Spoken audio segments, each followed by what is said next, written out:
የልጆቻችን አእምሮ ተቆጣጥሮ ማሳደግ በዚህ ዘመን በጣም ከባድ ሆኗል። ብታምኑ ባታምኑ ብዙ ህፃናት ያለ እድሜያቸው ገና በለጋነታቸው ጾታዊ ግንኙነት ውስጥ እየገቡ ይገኛሉ። በዛሬ ቪዲዮ ለየት ባለ ሁኔታ እዚሁ እኛ ክሊኒክ ላይ ያጋጠምን አንድ ከበድ ያለ ኬዝ ላጫውታችሁ መጥቻለሁ። ትንሽ አስደንጋጭ ነው፣ አስጨናቂም ነገር ነው።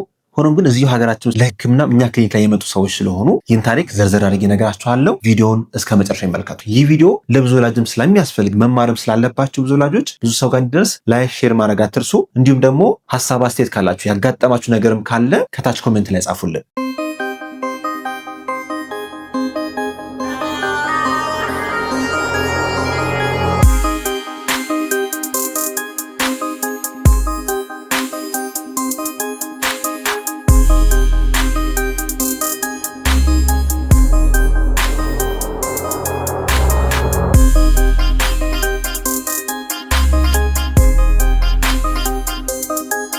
ታሪኩ ልንገራችሁ። ልጅቷ ቤተልሔም ትባላለች። ለዚህ ታሪክ ስል ስሟን ቀይሬዋለሁ። እድሜዋ ገና 10 ዓመቷ ነው። ይህ ነገር እንድትጀምር የገፋፋት ደግሞ የአክስቷ ልጅ ነው። በሚገርም ሁኔታ ገና እሱ 13 ዓመት ተኩል ወይም ወደ 14 አካባቢ ነው እድሜው። ታዲያም እነዚህ ሁለቱ ልጆች ሳይታወቅባቸው በተደጋጋሚ ጾታዊ ግንኙነት ውስጥ ሲያደርጉ እንደነበሩ መጨረሻ ላይ ተይዘዋል። ታዲያ ይህ ነገር እንዴት ተከሰተ? ታሪኩን በዝርዝር ልንገራችሁ። የቤተልሔም እናት ብዙ ጊዜ ውጭ ነው የምታዘወትረው ወይም ስራ ላይ ነው የምታዘወትረው። በተደጋጋሚ ደግሞ የልጁ እናት እነ ቤተልሔም ቤት ለዘመድ ጥየቃም ለሌላም ፕሮግራም ይመላለሱ ነበር። ታዲያ ይህን አጋጣሚ በመጠቀም ልክ ሰው ጭር ስለሌላቸው ልጁ ጎትጉቶ በመውሰድ በር እየቆለፈ ብዙ ጊዜ ይህን ልምምድ ያደርጉ ነበረ። ልጅቷ ደግሞ ይህ ነገር ጨዋታ መስሏት ወይም ማንኛውም ሰው የሚያደርገው ነገር መስሏት ዝም ብላለች። ለወላጅም አልተናገረችም። ቤተልሔም እናቷንም አባቷንም በጣም ትፈራለች፣ ታከብራለች። እነዚህ ነገርም መወራት እንዳለበትም አታውቅም። ወላጆቿም በደንብ አቅርበው ስላላሳደጓት የእያንዳንዱን የቤተሰብ ችግር ወይም ደግሞ እያንዳንዱ ያጋጠማት ነገር በዝርዝር የመናገር ባህሪ አልነበራትም። ታዲያ ይህ ነገር ሲደጋገም ቤተልሔም ባህሪዋ እየተቀየረ መጣ። ራሷን ማግለል፣ በትምህርቷ መድከም፣ ትምህርት ቤት ሄዳ አለመጻፍ፣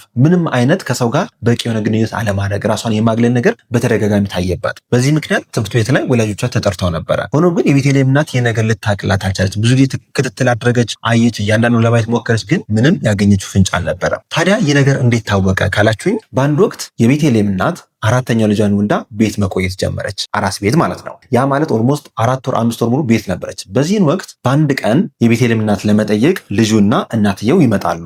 ታዲያ የሆነ ሰዓት ላይ የልጁም ድምፅ የቤተልሔም ድምፅ ከቤቱ ይጠፋል ወይም ጸጥ አለ ቤቱ። በዚህን ወቅት ተጠራጠረችና ልክ እናት ዞር ዞር ስትል አንድ ክፍል ውስጥ ተደብቀው የነገር ሲያደርጉ በትክክል እጅ ከፍንጅ ያዘቻቸው። በጣም ደነገጠች፣ ራሷንም ሳተች። ወዲያው እናትየዋንም ሕክምና ልጅቷንም ሕክምና ይዘዋት መጡ። ይህ በጣም አስደንጋጭ፣ ለወላጅ ለመናገር በጣም የሚከብድ ነገር ነው። ወላጆቻቸው በዚህ ምክንያት ከፍተኛ ጭንቀት ውስጥ ገቡ። ለካ ልጅቷም ጭንቀት ውስጥ ነበረች። ይህ ነገር እየረበሻት ኢሞሽናል ፕሮብለም እንዳመጣበት በደንብ ያስታውቅ ነበረ። በነገራችን ላይ ህፃናት ያለ እድሜያቸው እንደዚህ አይነት ጾታዊ ግንኙነት ሲገቡ ጭንቀቱ ይገባል ወይም በጣም ዲፕረስድ ይሆናሉ ወይም አላግባብ የሆኑ ምልክቶችን ሊያሳዩ ይችላሉ። እንግዲህ ይታያችሁ ቤተልሔም ገና 10 ዓመቷ ነው። የወር አበባ እንኳን አላየችም። ይህ ነገር ተፈጥሯዊ ይሁን አይሁን ምንም መረጃ አልነበራትም። ሆኖም ግን ልጁን ቼክ ስናደርግ ወይም ልጁን በደንብ ስንመረምረው ገና ከ12 ዓመት ጀምሮ የራሱ የሆነ ሞባይል ተሰጥቶት ነበረ። በዛ ሞባይልም ፖርኖግራፊክ የሆኑ ቪዲዮዎችን፣ ፎቶችን ያይ ይቀባበል ነበረ።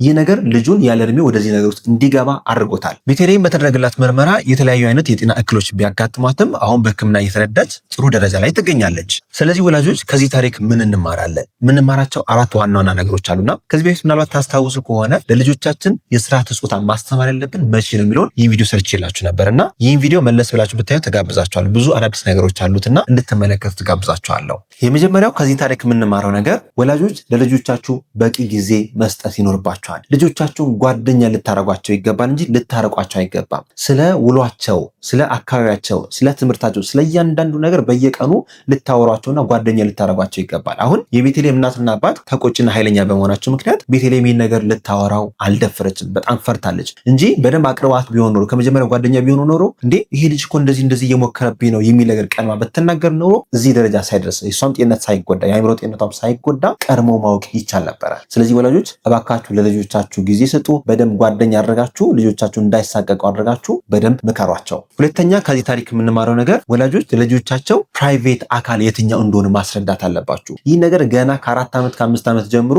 ልጆች ፕራይቬት ኤሪያ የትኛው እንደሆነ ማወቅ አለባቸው። እነዚህ ፕራይቬት ኤሪያዎች ማንኛውም ሰው መንካት የለበት ኤክሰፕት ከእናት ወይ ከአባት ውጪ እነሱ ገላ ለማጠብ ካልሆነ በስተቀር ማንኛውም ሰው መንካት የለበትም። ትምህርት ቤት ላይ፣ ቤት ውስጥ፣ ጨዋታ ላይ የመሳሰሉት እነዚህን አካሎች የሚያስነካ ማንኛውም ጨዋታ ከሆነ ያ ጨዋታ ትክክለኛ ጨዋታ አይደለም ብላችሁ ለልጆቻችሁ መናገር ይኖርባቸዋል። በተለይ ደግሞ ከሰው ተደብቀው ከሰው ተሸሽገው ሰው የሌለበት ቦታ እንደዚህ አይነት ጨዋታ የሚጫወቱ ካሉ ወይም ደግሞ ተፈጥሯዊ ንጹህ መስሏቸው የነገር የሚቀጥሉ ካሉ ልጆቻችሁን ገና ካሁን በደንብ ቼክ ማድረግ ይኖርባቸዋል። አንዳንዴ ልጆቻችን እኛ ካልመከርን ትክክለኛ ጨዋታ የትኛው እንደሆነና እንዳልሆነ ካልመከርናቸው እነሱ ኖርማል ይመስላቸዋል። በየቀኑ ያላያርጉትም ይችላሉ። ስለዚህ ልጆቻችሁን በደንብ ተቆጣጠሩ ስንል ግን ፕራይቬት አካሎቻቸው የትኛው እንደሆነና በትክክል ከሰው ጋር እንዴት መኖር እንዳለባቸው አስረዱ ማለታችን ነው። ሶስተኛ በዚህ ታሪክ ውስጥ የምንማረው ነገር ልጆች በታዳጊነታቸው በተለይ 11 ዓመት 12 ዓመት 13 ዓመት ላይ የራሳቸው ሞባይል መሰጠት የለበትም። ሞባይል ስክሪን የሚያበዙ ህጻናት በተለይ ደግሞ ለብቻቸው ተሸሽገው ሞባይልና ስክሪን የሚያዘወትሩ ህጻናት ለአደጋ ተጋላጭ ናቸው። ፖርኖግራፊክ የሆኑ ነገሮች ሊመለከቱ ይችላሉ።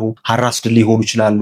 በተለይ ደግሞ ሳያውቁት ብዙ አይነት ስካመሮች አሉ። ፎቶቻችሁን ላኩልን ብለው ፎቶ ይልኩና ያን ፎቶ አቀናብረው የራቁት መልክ ሰጥተው ፖስት ሊያደርጉባቸው ይችላሉ። ስለዚህ ልጆቻችሁ በተለይ እድሜያቸው 15 ዓመት 16 ዓመት በታች ያሉ ህጻናት በፍጹም ሶሻል ሚዲያ መጠቀም የለባቸውም። ከዛ በተጨማሪ ደግሞ የራሳቸው ስማርትፎን መስጠት የለባቸውም። የምትሰጡ ከሆነ ደግሞ በእናንተ ቁጥጥር ውስጥ ያለና ለ1 ሰዓት ወይ ለ1 ሰዓት ተኩል ስራዎቻቸውን ትምህርቶቻቸውን የሚያጠኑበት የሚጠቀሙበት ብቻ መሆን አለበት። በነገራችን ላይ አሁን በጣም ብዙ ሀገራት ስማርትፎን ለህፃናት እየከለከሉ ይገኛሉ። በተለይ በፈረንሳይ፣ ኔዘርላንድ፣ አውስትራሊያ እነዚህ መሳሰሉት ከ2024 ጀምሮ ስማርትፎኖችን ባን አድርጓል። በተለይ ኤሌመንታሪ እና ሃይስኩል ላይ ሙሉ ለሙሉ ከልክለዋል። ሶሻል ሚዲያ ደግሞ ለመጠቀም ቢያንስ እድሜያቸው 18 ዓመትና ከዛ በላይ ቢሆን ጥሩ ነው። ቢያንስ ክፉና ደጉን በደንብ ለይተው መንፈሳዊ ትምህርት አግኝተው ከእናንተ በቂ የሆነ ክትትል አግኝተው ከዛ በኋላ ሶሻል ሚዲያ ቢጠቀሙ የተሻለ ነው። ሶሻል ሚዲያ ልጆቻችን በጣም ያበላሽ ይገኛል እና በተቻለ መጠን ልጆቻችሁ ስልክ የምትሰጡ ከሆነ በደንብ መቆጣጠር ይኖርባቸዋል። አንደኛ ለእነሱ የተዘጋጁ አፕሊኬሽኖችን ብቻ ዳውንሎድ ማድረግ፣ ሁለተኛ ደግሞ ዳውንሎድ ያደረጉትን ጉግል ክሮም ላይ ወይም ማንኛውም ነገር ላይ ስቶሪ ቼክ ያደረጋችሁ ስቶሪ ይመዘግባል እና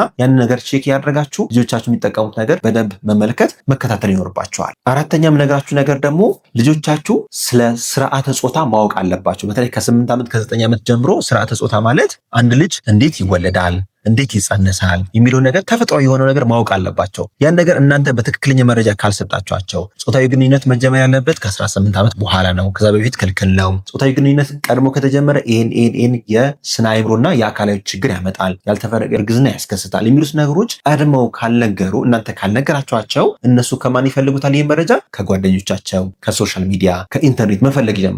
ያ ደግሞ ምናልባት የተሳሳተ መረጃ ከሰጣቸው ያለ እድሜያቸው ራሳቸውን ኤክስፕሎር ማድረግ መጀመር ይጀምራሉ። እድሜያቸው ጾታዊ ነገሮች ይጀምራሉ። ያ ደግሞ ጭንቀት ይፈጥርባቸዋል። ትምህርታቸውን ላይ ፎከስ ማድረግ አይችሉም። በትምህርታቸው በጣም ደካማ ሊሆኑባችሁ ይችላሉ። ስለዚህ ለልጆቻችሁ የስርዓተ ጾታን ከ8 ዓመት ከ9 ዓመት ጀምሮ ብታስተምሯቸው እመክራቸዋለሁ። በነገራችን ላይ ለህፃናት ስርዓተ ጾታ ማስተማር ያለብን መቼ ነው እንዴት ነው የሚለውን ይህን ቪዲዮ እንድትመለከቱ ተጋብዛችኋል። ከዚህ በፊት ሰርች የላችሁ ነበር ይህን ቪዲዮ እና እሱ ወደኋላ መለስ ብላችሁ እንድታዩ ተጋብዛችኋለሁ። እንግዲህ ለዛሬ ያለኝ መረጃ ይህን ይመስላል። ትንሽ መረጃው አስደንጋጭ ነው፣ አስጨናቂም ነው ለወላጆች እውነት ነው። ግን ደግሞ ወላጆች ማወቅ መማር ቀድሞ መጠንቀቅ ደግሞ ለልጆች በጣም ወሳኝ ስለሆነ ይህንን ታሪክ አካፍያችኋለሁ። መረጃውን ከወደዳችሁ ላይክ አድርጉ። ሀሳብ አስተያየት ካላችሁ ደግሞ ኮሜንት ላይ ጻፉልን። ቤተሰቡ ነው ዶክተር ፋሲል ነኝ፣ የህፃናት ስፔሻሊስት ሐኪም ከብሩክ ኪድስ ልዩ የህፃናትና ታዳጊዎች ክሊኒክ። መልካም ጊዜ